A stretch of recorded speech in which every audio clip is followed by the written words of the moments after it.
أعوذ بالله من الشيطان الرجيم. بسم الله الرحمن الرحيم. الحمد لله رب العالمين، والصلاة والسلام على أشرف الأنبياء والمرسلين وعلى آله وأصحابه أجمعين.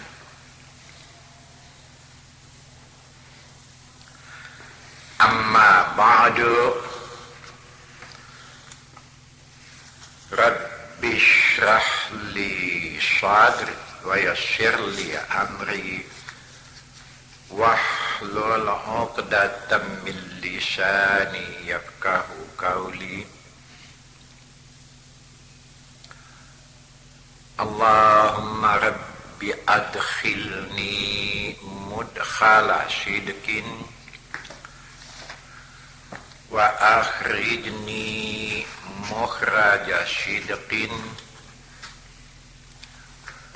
واجعل لي من لدنك سلطانا نصيرا. ربي أعوذ بك من همزات الشياطين وأعوذ بك ربي أن يحضرون. السلام عليكم ورحمة الله وبركاته.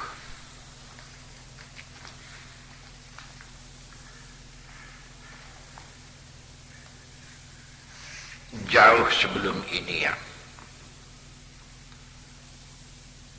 kan sudah pernah saya sampaikan tentang peristiwa yang terjadi pada Uzair,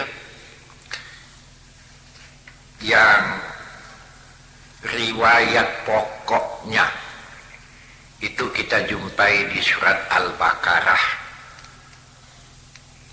Coba lihat nanti surat Al-Baqarah di ayat yang ke-259.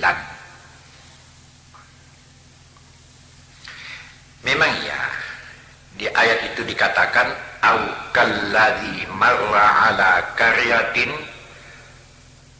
wa hiya khawiyatun ala urushiha qala anna yuhyi hadhihi Allahu ba'da mautiha wa amatahu Allahu mi'ata amin summa ba'asahu qala kam labista qala labistu yawman aw ba'da yawmin qala bal labista mi'ata amin fanzur ila ta'amika wa syarabika lam yatasannah wanzur ila himarika walinaj'alaka ayatan linnasi wanzur ila al'idhami kayfa nunshizuha summa naksuha lahma falamma tabayyana lahu qala a'lamu anna Allah ala kulli syai'in qadir. 259. Silakanlah nanti lihat di ayat itu. Ya, sejarah lengkapnya sudah pernah saya sampaikan. Inilah dia yang menjadi dasar ayatnya, yang artinya atau seperti orang yang melalui satu negeri padahal ia itu rubuh atas bumbung-bumbungnya, penanya rumah-rumah yang sudah hancur ya, berkata yang melalui tadi tuh orang tadi itu ya, kalau dalam sejarah Uzair namanya ya, bagaimanalah Allah menghidupkan yang sudah mati ini. yuhyi hadhillahu ba'da mautiha. Akhirnya jawab langsung waktu itu belum ada, tetapi di waktu itu di sini dikatakan fa'amatahullahu mi'ata amin summa ba'asah. Dia dimatikan dia di waktu itu selama 100 tahun. Kemudian dia bangkitkan kembali, dia hidupkan kembali. Bertanya Allah, berapa lama engkau diam atau yang mati tadi? Yang tidurlah, saya pakai kalimatnya yang lebih mudah. Dia menjawab, saya diam atau tidur tadi itu sehari atau sebahagian atau setengah hari begitu. Allah mengatakan tidak. Engkau tadi itu tidur atau diam tadi itu adalah selama 100 tahun. Coba lihat kepada makanan yang kau bawa tadi dan kepada minuman, sedikit pun tidak berubah.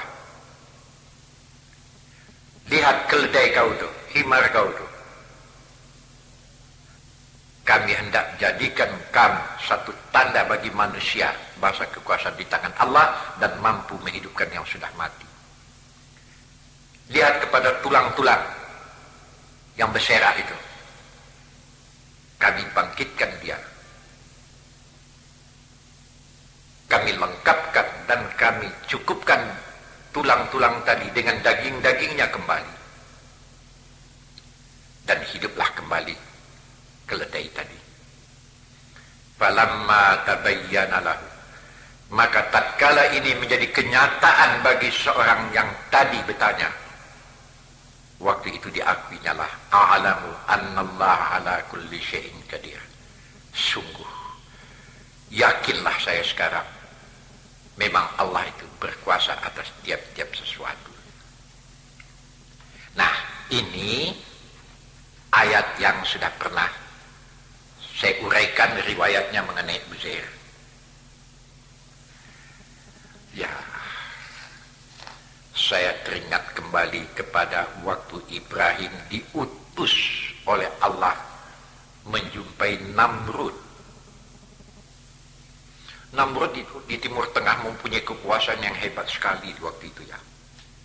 Namrud. Jadi diperintahlah Ibrahim ini untuk memperingati Namrud.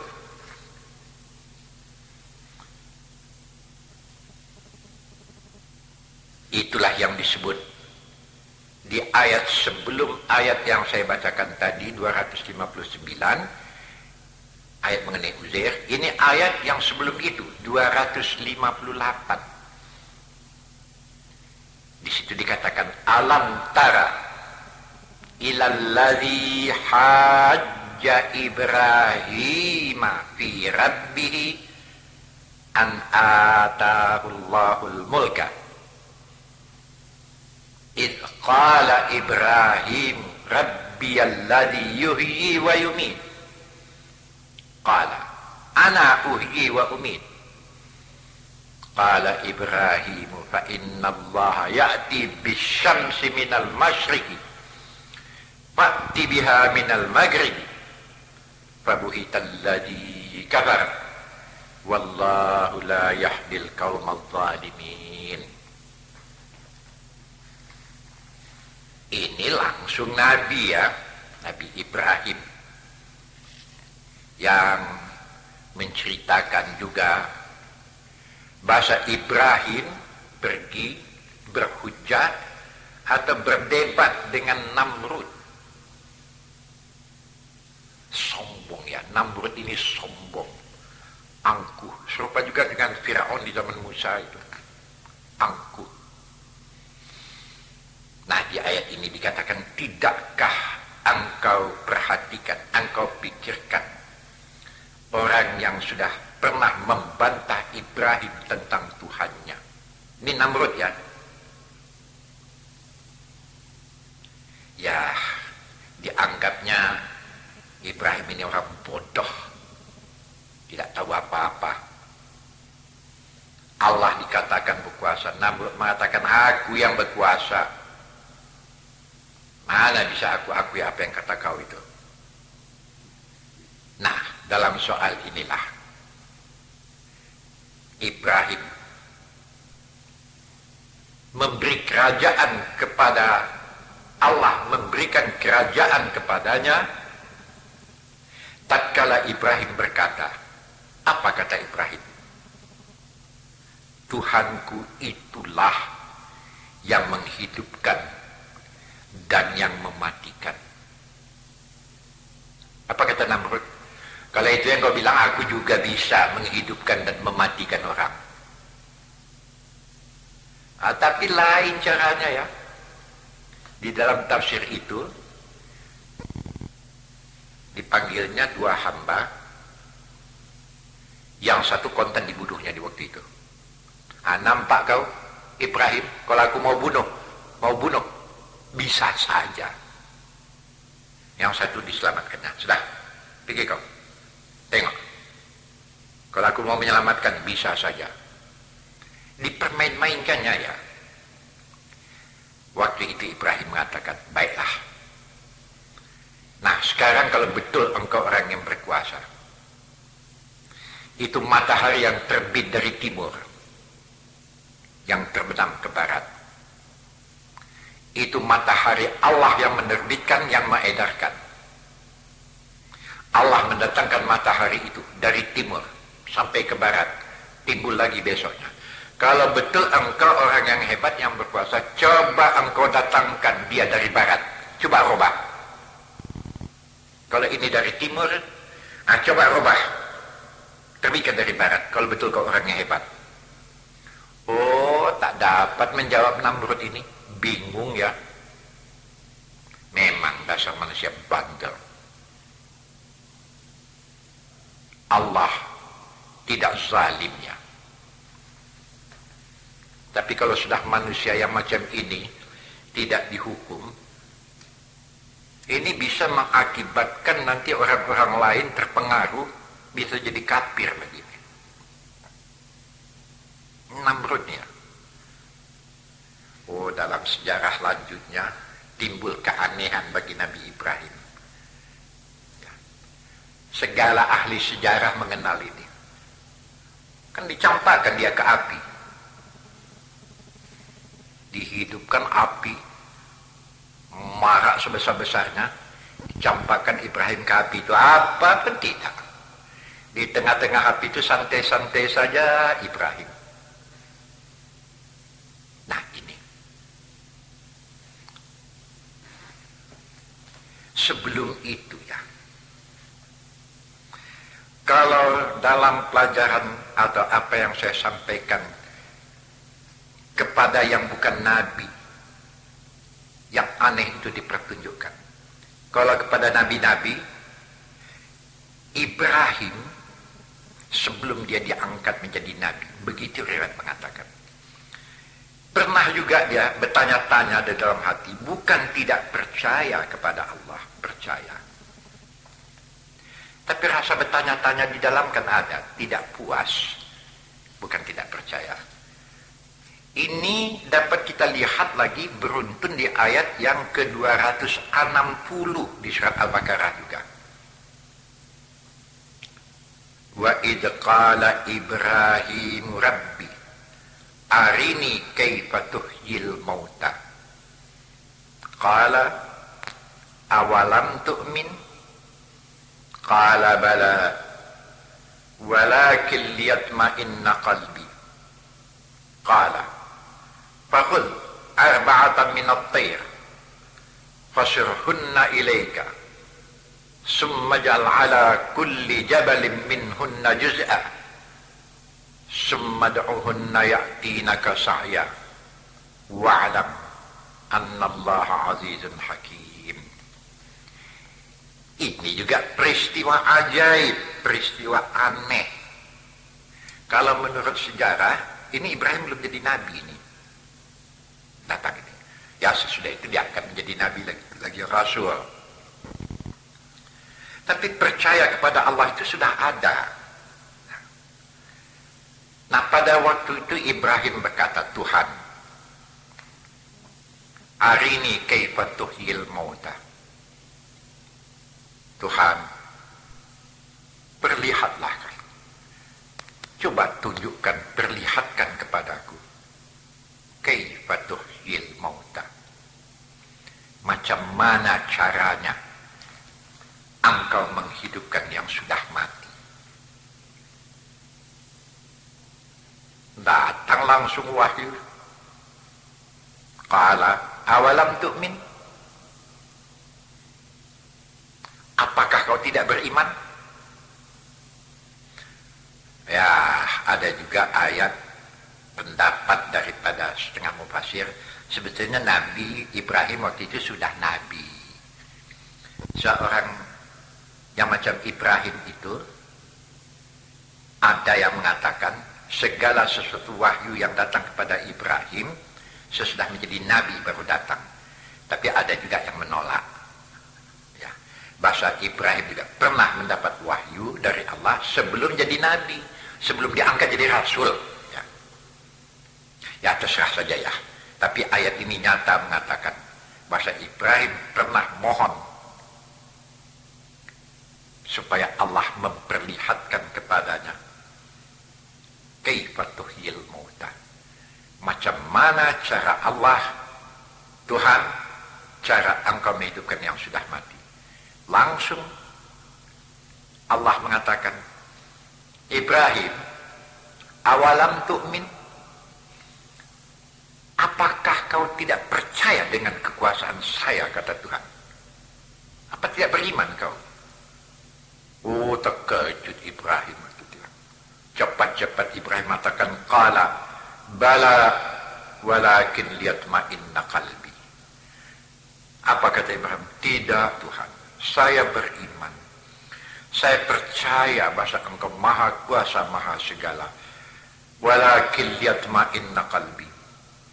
Tapi permohon saya itu hanya sekedar untuk lebih menguatkan, mententramkan hatiku. Jadi bukan tidak beriman. Ya. Waktu itu Tuhan mengatakan, baiklah. Qala, kata Tuhan, fakhud arba'atan minat tayr.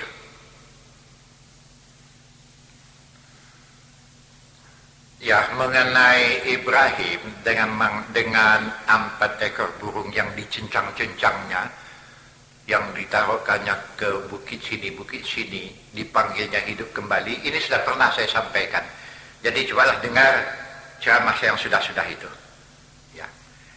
Jadi saya kembali meneruskan persoalan ini, bahwa keraguan-raguan padahal bukti-bukti yang nyata disampaikan oleh segala nabi-nabi kepada kita, bahkan kepada orang-orang biasa pun ada. Imanilah ini. Jangan sampai menjadi manusia yang syirik. Ini juga sudah pernah saya bicarakan pada waktu yang sudah. Saya ingin mengingatkan kita kembali. Coba tengok nanti surat Ibrahim ayat yang ke-22 yang isinya seperti apa yang sudah saya pernah katakan. Setan ini berasal dari jin. Banyak juga yang aneh-aneh yang bisa diperbuatnya. Jadi bagi mereka-mereka yang mempelajari ilmu-ilmu di mana dia dapat berhubungan dengan jin-jin, memang banyak juga yang aneh-aneh bisa dilakukannya, yang ajaib-ajaib bisa dilakukannya.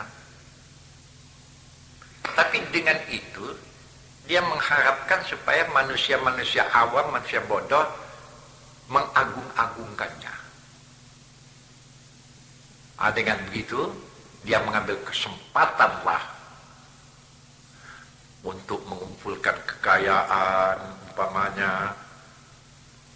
Memang hebat apa yang dibikinnya. Ini pengalaman saya, ini maka berani saya mengatakannya. Saya tidak ingat ya. Waktu saya dulu sekolah di Sumatera Barat, di samping saya sekolah di Sumatera Barat, saya pernah juga belajar silat. Saya pernah belajar dengan satu orang yang sudah tua ya, di sekitar umur 80 tahun begitu, tapi masih ganteng gagah. Hebat ya. Hebat kata saya, kebal. Pernah dikatakannya kepada kami yang belajar, ada katanya doa, tapi di belakang saya tahu rupanya doa itu memanggil jin untuk melindunginya. Di situ saya tahu, di belakangan saya tahu. Wang, Mahyar, pegang pisau itu, saya pegang. Mula-mula saya khawatir juga menikamkannya. Ya kalau sempat berlubang perutnya mati kan jadi soal itu. Tidak, dibuka hanya dadanya tuh sampai pusat. Amuak diam katanya. Maksudnya bantai saya. Tak berani saya, cuman saya goreskan saja pelan-pelan. Tanggung katanya. Saya goreskan ini ya nggak apa-apa pula. Saya coba mencucuk agak kuat, nggak apa-apa. Oh, saya hamuk menjadi-jadinya. Patah pisau itu. Aneh ya. Tapi masih bisa dipelajari. Di belakang, waktu saya sudah menerima ijazah ya di Akademi Syariah itu di Sumatera Barat. Saya mau pulang lagi. Itu zaman Belanda itu. Saya temui, saya memanggil dia Mak,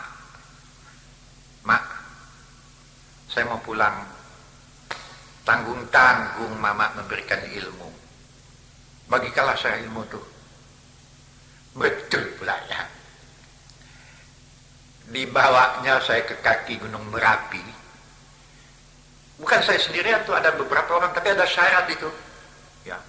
Saya tak sebutkan syaratnya di sini ya. Nanti tuan-tuan datang pula ke rumah belajar ini, wah kacau dunia ini. Ya. Ini syaratnya belajar. Diajarkannya doa. Bukan doa dari Quran. Dengan doa itu, ya, itu pernah kami di situ memegang, kan ada ular sendok tuh. Dibaca doa ini, aneh.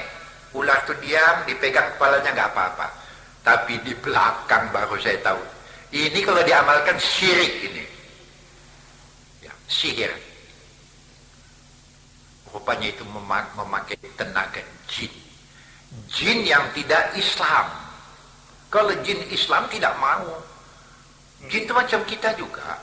Mereka menerima juga ajaran-ajaran dari Allah. Melalui Nabi Muhammad juga.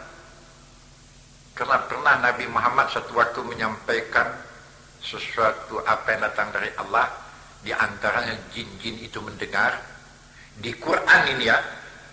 Maka di antara jin-jin itu masuk Islam. Kemudian dia menyampaikan ini kepada kawan-kawannya. Ada yang mau mengikut, ada yang tidak. Yang tidak mengikut ini yang setan namanya. Ini anak buah iblis sama sekali. Dan di dalam Quran jelas dikatakan wa kana iblis minal jinni.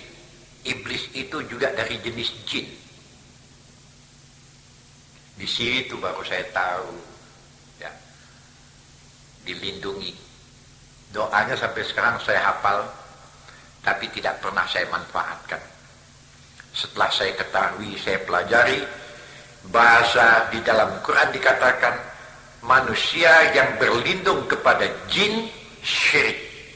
Akibatnya hebat. Memang yang ajaib banyak terjadi.